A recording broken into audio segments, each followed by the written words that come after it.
Bonjour, bienvenue dans le Canapé de Bi. Aujourd'hui, mon invité a choisi un premier long métrage qui garde l'empreinte du documentaire. Un regard brut, sincère, qui observe l'humain sans détour. Un film où se mêlent choix, doute et adversité. Porté par une héroïne qui cherche sa place dans un monde vaste. À travers Kika, on parle de trajectoire, de courage, discret, de ces moments où la vie nous impose de nous repositionner. Un échange intime, lucide, profondément humain. Vous connaissez la formule, n'hésitez pas à me laisser 5 étoiles sur votre plateforme préférée. Faites comme chez vous, installez-vous confortablement et bonne écoute.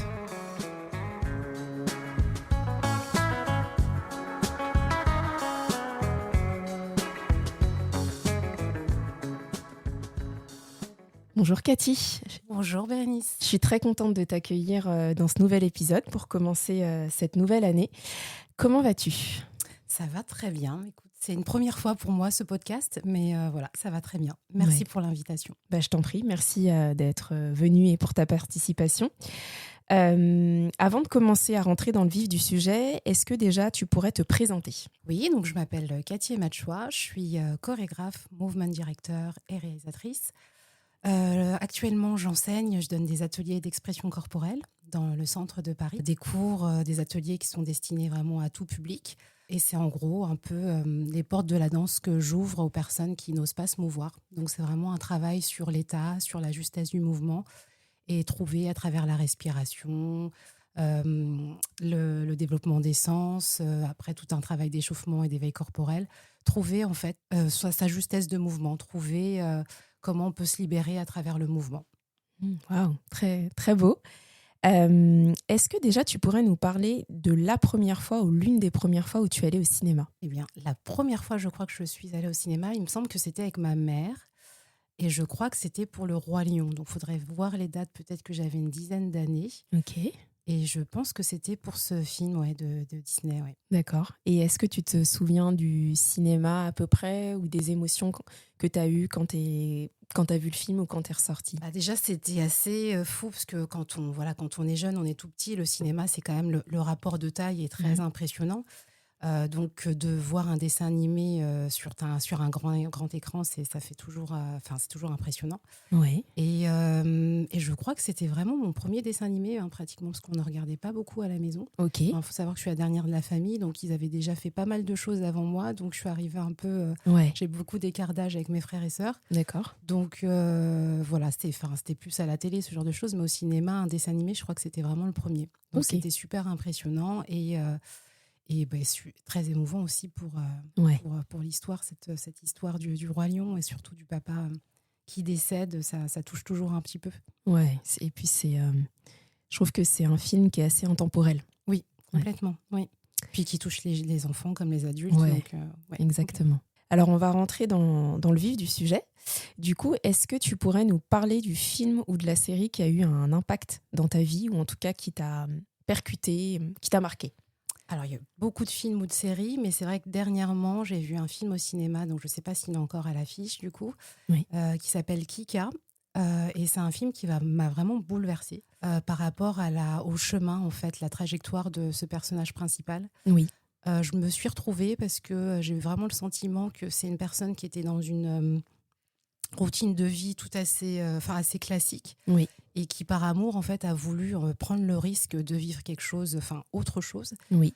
Et il s'avère que ça a été un peu un tournant tragique. Et à l'issue de ce tournant, qu'est-ce qu'elle peut faire pour s'en sortir ? Oui. Et dans le film, donc du coup, on voit qu'elle aborde quand même un terrain qui est assez... je ne sais pas s'il faut le révéler. On va en parler après, mais déjà, alors, je te confirme qu'il est encore à l'affiche, en tout cas à l'heure où on enregistre cet épisode, dans quelques salles parisiennes et peut-être plus largement en France. Mais déjà, est-ce que tu pourrais nous faire un petit résumé ou un pitch pour les personnes et pour celles et ceux qui ne l'auraient pas encore vu ? Alors, qu'est-ce que je pourrais dire ? Ouais. C'est vraiment juste un coup de cœur. Ouais. Je ne connais vraiment aucun des personnages ni la réalisatrice, mais je leur ai envoyé un petit message en disant franchement, quand ça me touche vraiment, j'envoie toujours un petit message et c'est bien reçu et ça me fait vraiment plaisir. D'accord. Et donc, du coup, qu'est-ce que je pourrais dire ? Oui, c'est le personnage principal qui, comme je disais, qui vit dans un système associatif, social et qui aide du coup les plus démunis. Il me semble que ça se tourne à Bruxelles. Exactement, ouais. Et donc cette femme s'éprend de... Enfin voilà, elle tombe amoureuse de quelqu'un alors qu'elle a 1 ou 2 enfants et qu'elle est mariée. Et finalement, par amour, voilà, elle prend le risque de casser sa routine de vie et de vivre cet amour pleinement. Tout se passe super bien, les choses sont bien acceptées par ses enfants et par son mari, malgré tout. Et puis finalement, il y a un tournant tragique. Oui. On peut spoiler. On peut spoiler, ouais, voilà. Bien sûr. Donc ce grand amour meurt, décède. Ouais. Et donc du coup, elle est livrée à elle-même. Et ce qu'elle ne sait pas encore, enfin si elle le sait quand même plus ou moins, mais elle n'ose pas le révéler à son entourage, c'est qu'elle est tombée enceinte de ce grand amour. Oui. Et qu'elle a donc déjà, je ne sais plus, 1 ou 2 enfants. Oui, c'est ça, ouais. Et donc, du coup, qu'est-ce qu'elle va faire pour s'en sortir ? Parce que là, du coup, elle n'est plus du tout dans une bonne condition. Enfin, elle n'a pas les bonnes conditions de vie pour accueillir ses 3 enfants. Oui. Et puis, elle n'a pas le temps de faire son deuil non plus. Enfin, il faut qu'elle se relève très, très vite. Et donc, elle trouve un chemin qui est assez particulier d'essayer d'avoir de l'argent assez facile et d'évoluer dans le milieu de la prostitution. Oui. Voilà. Donc, finalement, elle arrive quand même à s'y retrouver parce qu'elle pose des limites dans ce chemin-là. C'est-à-dire qu'elle n'a pas de rapport sexuel avec ces personnes. Mais voilà, elle fait connaissance, elle découvre en fait ce monde-là et elle découvre des personnes aussi donc des femmes prostituées qui sont plus que des femmes prostituées dans le sens l'aspect juste sexuel, mais finalement ce sont des personnes qui sont psychologues, qui sont vraiment à l'écoute d'hommes ou pas que d'hommes tout le temps, mais bon voilà, c'est les hommes qui sont exposés, qui ont en fait se dirigent vers ces femmes parce qu'il y a vraiment un problème psychologique beaucoup plus profond et qui n'est pas forcément axé que sur le sexe. Oui. Et c'est ça aussi que ça montre. Et c'est juste que ça montre, ça dénonce pas, mais ça juste montre avec beaucoup de sincérité, beaucoup d'authenticité aussi. Donc c'est peut-être dans ton introduction, tu parlais un peu de l'aspect documentaire. C'est pas forcément un film documentaire, mais on a le sentiment vraiment d'être proche du personnage et d'être à la traversée de tout ça avec elle. Et ça révèle aussi pas mal de choses sur l'inceste, il y a pas mal de sujets qui sont développés à ce niveau-là. Et puis, pour reprendre sa trajectoire, donc finalement, l'idée, c'est qu'il faut qu'elle trouve un appartement assez rapidement et qu'elle retrouve une situation de vie professionnelle, familiale et sentimentale. Et donc là, c'est juste une personne qui est complètement en résistance et qui n'accepte pas l'aide de son entourage, sachant qu'elle travaille aussi dans un milieu social, elle pourrait elle-même de se donner un appartement avec des aides, mais elle n'ose pas faire ça parce que justement elle a des valeurs et elle dit qu'elle n'est pas la plus démunie. Et finalement, voilà, le fait de refuser d'être en résistance à chaque fois, elle s'enfonce un petit peu plus à chaque fois dans ce chemin qui est un peu en marge de la société. Donc jusqu'au jour où... je peux spoiler. Vas-y, continue. Jusqu'au bout. Voilà, jusqu'au moment où en fait elle se fait du mal, mais au sens propre du terme, donc par justement une pratique... ça se dit, c'est sexuel. BDSM, voilà. Moi, je suis pas très... BDSM, voilà, où du coup, elle demande carrément qu'on lui tape dessus. Et c'est par ces coups qui sont en plus très bien faits à l'image, où on ressent vraiment toute cette résistance qu'elle a. Et puis finalement, son ami qui est prostituée, qui lui inflige ça, mais parce que c'est une demande, donc c'est complètement consenti. Finalement la prend dans ses bras et elle est en pleurs et elle lui dit mais c'est pas ça dont j'ai envie. Elle lui fait mais l'autre ne répond pas et elle est juste dans le mouvement. Et donc là, du coup, on fait face à un lâcher-prise, à un abandon. Bien sûr. Et en fait, elle avait tout simplement besoin de lâcher prise et de faire son deuil pour pouvoir avancer. Merci beaucoup pour ce vaste et très beau résumé. Moi, j'aimerais juste revenir un petit peu plus en amont, parce que c'est vrai que quand tu m'as parlé du choix de ce film, j'avais juste vu la bande-annonce, mais déjà, ce qui m'avait interpellée, c'était le titre.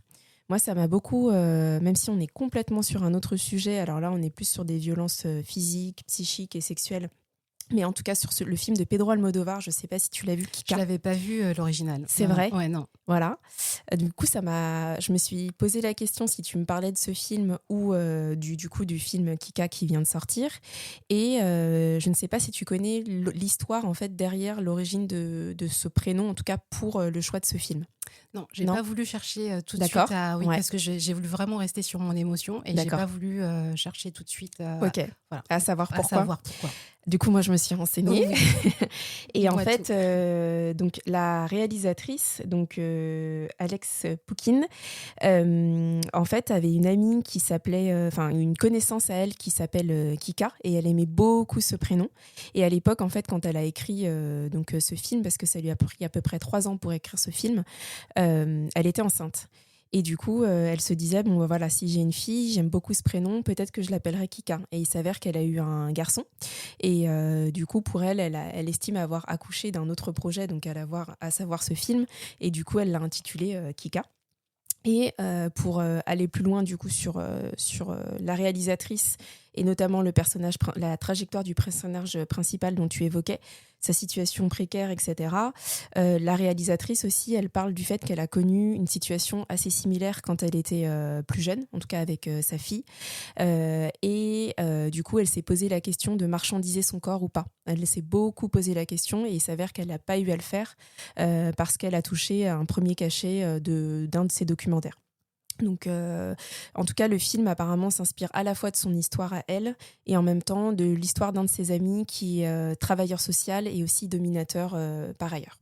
Voilà, je ne sais pas si tu avais eu vent de tout ça du coup. Non, j'avais regardé en fait des interviews des comédiens et de la réalisatrice, mais elle ne parlait pas de ça justement. Ouais.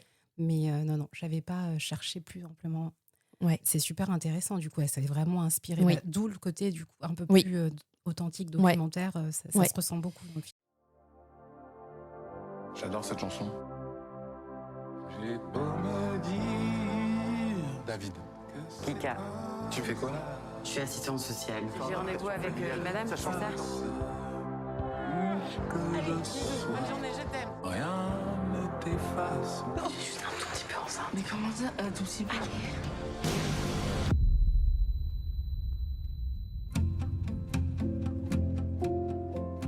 Tu vas faire quoi là avec l'appart et tout?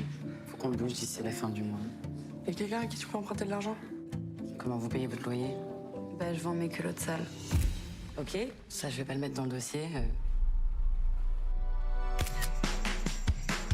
Vous me traitez de gros dégueulasse et je vous donne 50 € de plus. Vous êtes un gros dégueulasse. Pourquoi vous me dites ça? Attendez, c'est vous qui m'avez demandé. Oui, mais argumentez. Ah.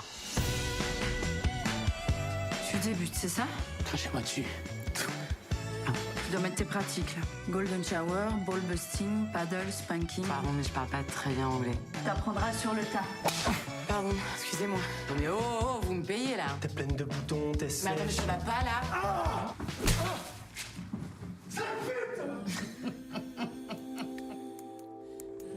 Mais en vrai, pute, c'est comme assistante sociale. Dominatrice, je trouve que c'est quand même beaucoup mieux payé qu'assistante sociale.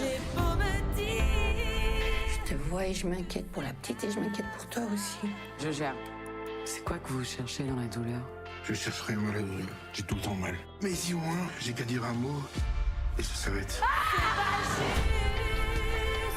Refuser de souffrir, c'est aussi refuser de vivre.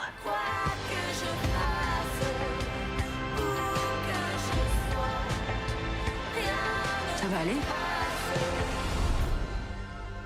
J'espère. Je pense à toi.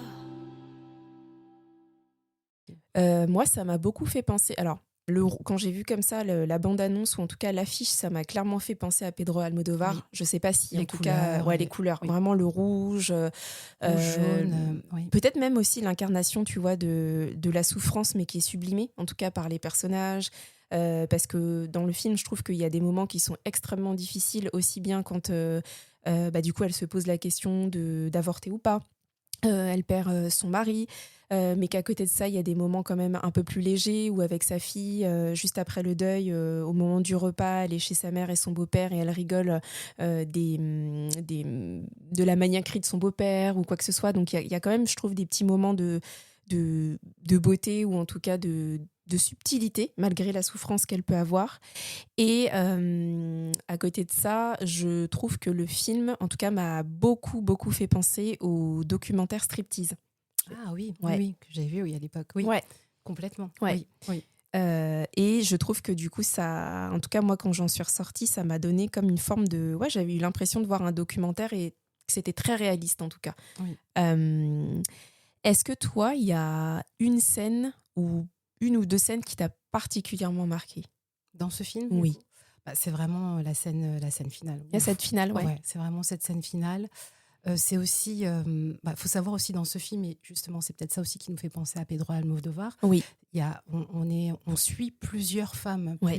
c'est le personnage, la trajectoire du personnage principal, mais c'est quand même le regard porté sur plusieurs femmes aussi. Oui. L'homme est présent, mais il est quand même en second plan. Ouais. Et c'est la femme qui impulse toujours quelque chose Oui. donc, autour de l'homme ou autour d'elle-même. Donc il y a des scènes, la scène du coup, finale qui m'a beaucoup beaucoup émue. Enfin, je pense qu'en fait il y a vraiment ce truc de progression qui t'amène vraiment à. Enfin moi, je sais pas, j'étais peut-être plus à fleur de peau à ce moment-là, mais ça m'a beaucoup beaucoup touchée et ça m'a vraiment raconté une forme de lâcher prise et comme quoi. Et c'est surtout, j'ai une autre scène qui m'a plu, c'est elle aide beaucoup une femme qui est assez âgée, qui doit peut-être se libérer de son appartement. Oui.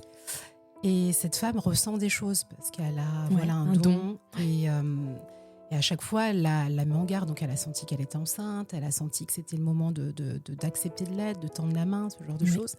Et en même temps, elle l'aide, cette femme, et cette femme est aussi en résistance en lui disant non, je ne veux pas abandonner mon appartement, non, je ne veux pas partir, non, je veux.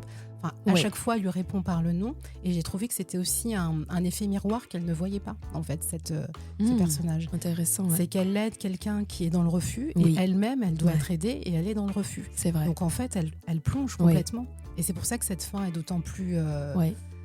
Éprouvante parce qu'on voit qu'à chaque fois elle se met en fait des limites, en fait des freins. Complètement.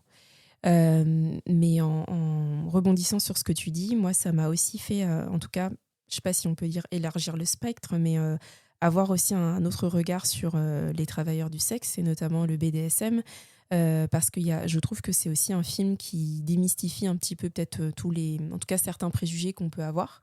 Et notamment, tu vois, quand tu parlais justement que ça pouvait être aussi des psychologues, etc. Il y a une scène, moi, qui m'a marquée où elle est avec une collègue à elle et elles vont donc chez un client et ce client se met dans la posture d'un bébé, etc. Oui. Et à un moment donné, on le voit qui explose en pleurs et qui réclame sa mère. D'ailleurs, on ne le voit pas, c'est très bien filmé parce qu'il est hors champ, mais on voit la réaction que des femmes qui sont en mouvement. Enfin, voilà, ce cadre est aussi magnifique et du coup, on ressent encore plus, enfin, ça démultiplie un peu plus les émotions. Et oui, et ce plan, j'y ai beaucoup pensé aussi, mais ça dénonce pas mal de choses, ça crée quand même une forme enfin, on se sent pas à l'aise quand on voit ça.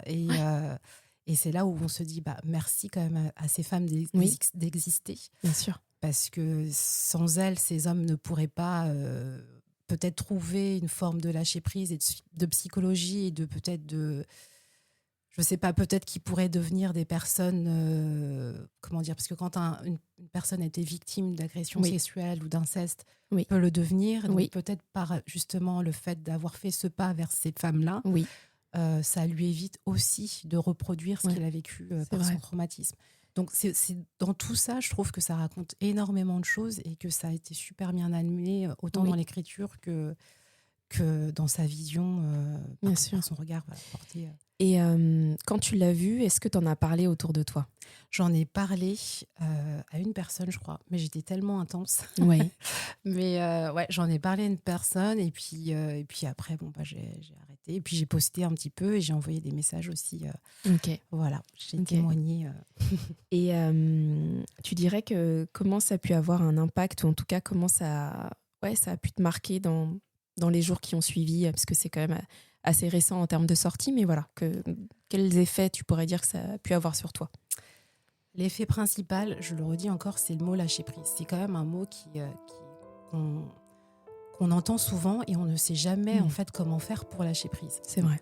Donc là, je vais faire un petit clin d'œil justement aux ateliers que je donne de danse où à travers le mouvement, il y a des choses qu'on peut lâcher. Mais justement, dans ce film, voilà, c'est le fait de prendre les risques, le risque dans sa vie parfois d'aller...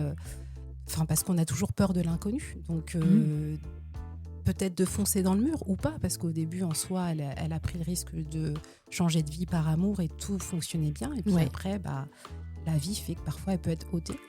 Et puis voir comment on peut s'en sortir. Et puis, je trouve ça beau finalement, parce que c'est vraiment intéressant pour toute personne de se dire, bon, il faut oser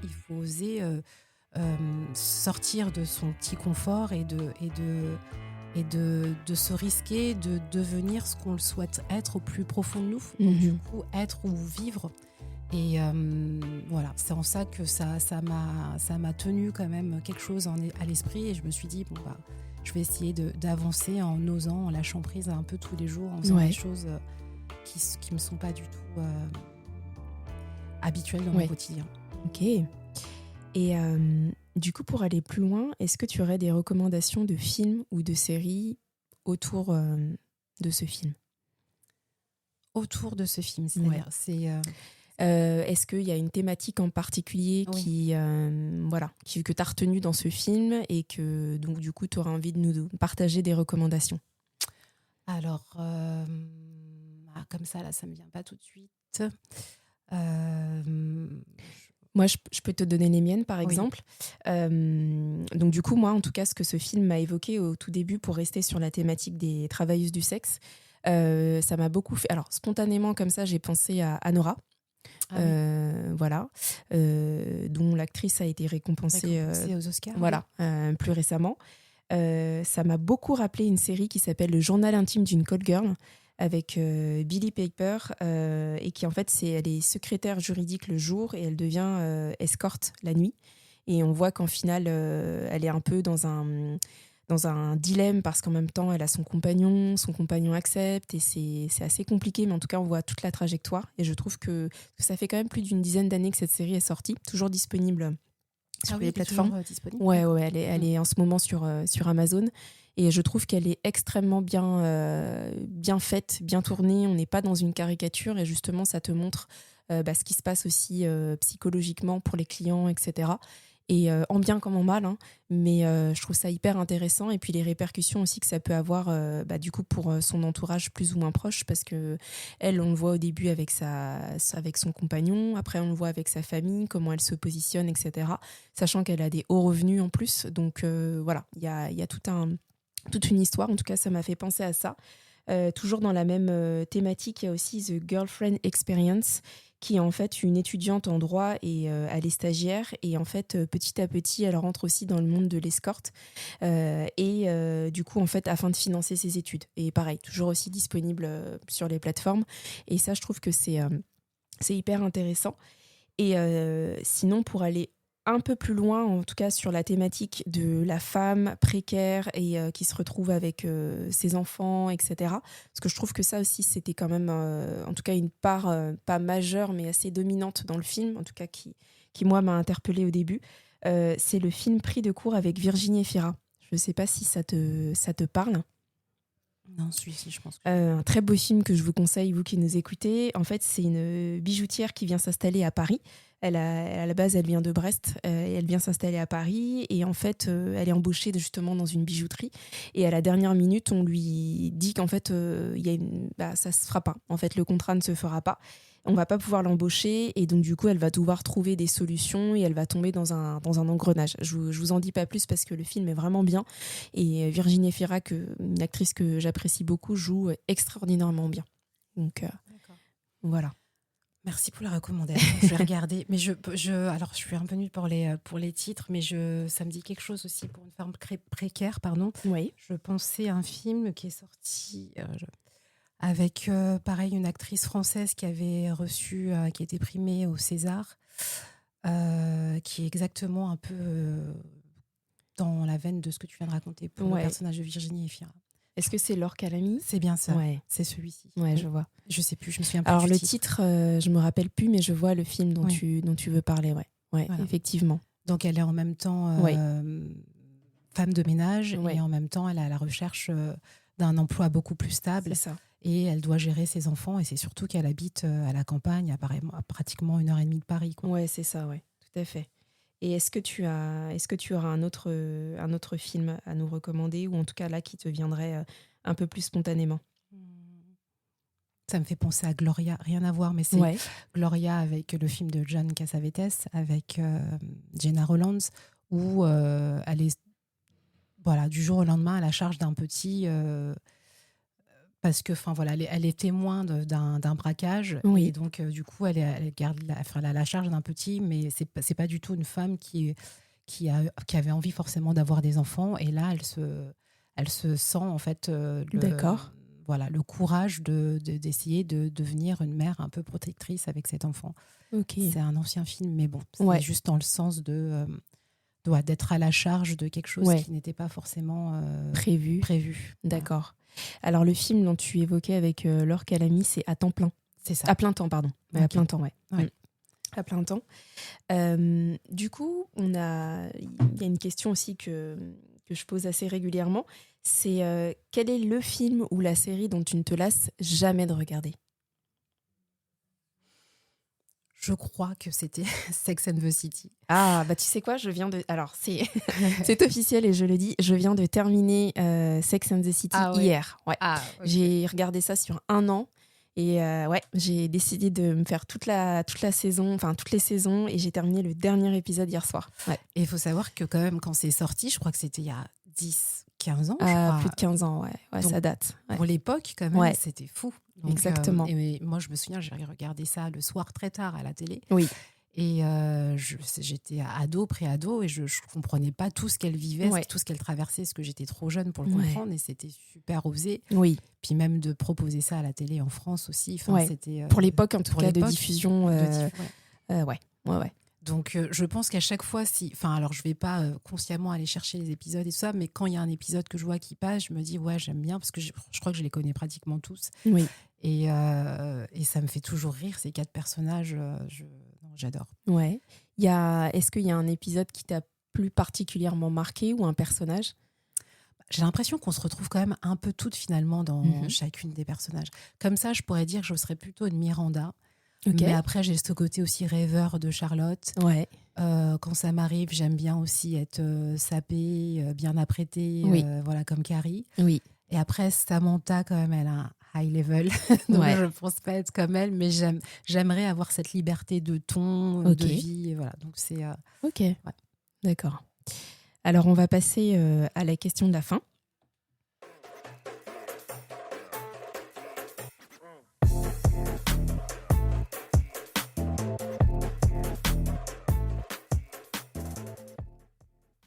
Alors du coup, pour terminer, est-ce que tu aurais une émotion ou deux à nous partager pour clôturer tout ce qu'on vient de se dire? L'émotion, je dirais, j'ai un truc où en ce moment, c'est la joie de vivre, de vraiment profiter. J'ai vraiment compris cette année, parce que j'ai traversé quelque chose de très compliqué, et en Ouais. même temps, je suis très reconnaissante, et de me dire, voilà, je suis vivante, Oui. et je suis vivante pour traverser des chemins parfois un peu houleux, mais on en ressort grandi, on apprend beaucoup de choses, donc faut retrouver encore une petite joie de vivre, quoi, parce que finalement, tout va bien par rapport à tout ce qui se passe dans le monde. Ouais. Donc, je dirais plutôt la joie de vivre. Ok, merci beaucoup. Est-ce que tu as envie de rajouter quelque chose? Je dirais que merci déjà pour ce Ouais. podcast, c'est super intéressant. Et non, voilà, ça me donne envie, aller au cinéma, aller voir, même regarder des séries. Enfin, c'est en ça que l'art aussi est important, parce que parfois, c'est à travers l'art que on arrive un peu à vibrer, à se libérer de certaines émotions. Et je pense que l'art aussi a sa place réellement dans la société, et c'est important de garder ça à l'esprit, que c'est aussi un moyen de survie parfois. Donc l'art a le droit d'exister. Ok, bah écoute, merci beaucoup pour ta participation. Merci à toi.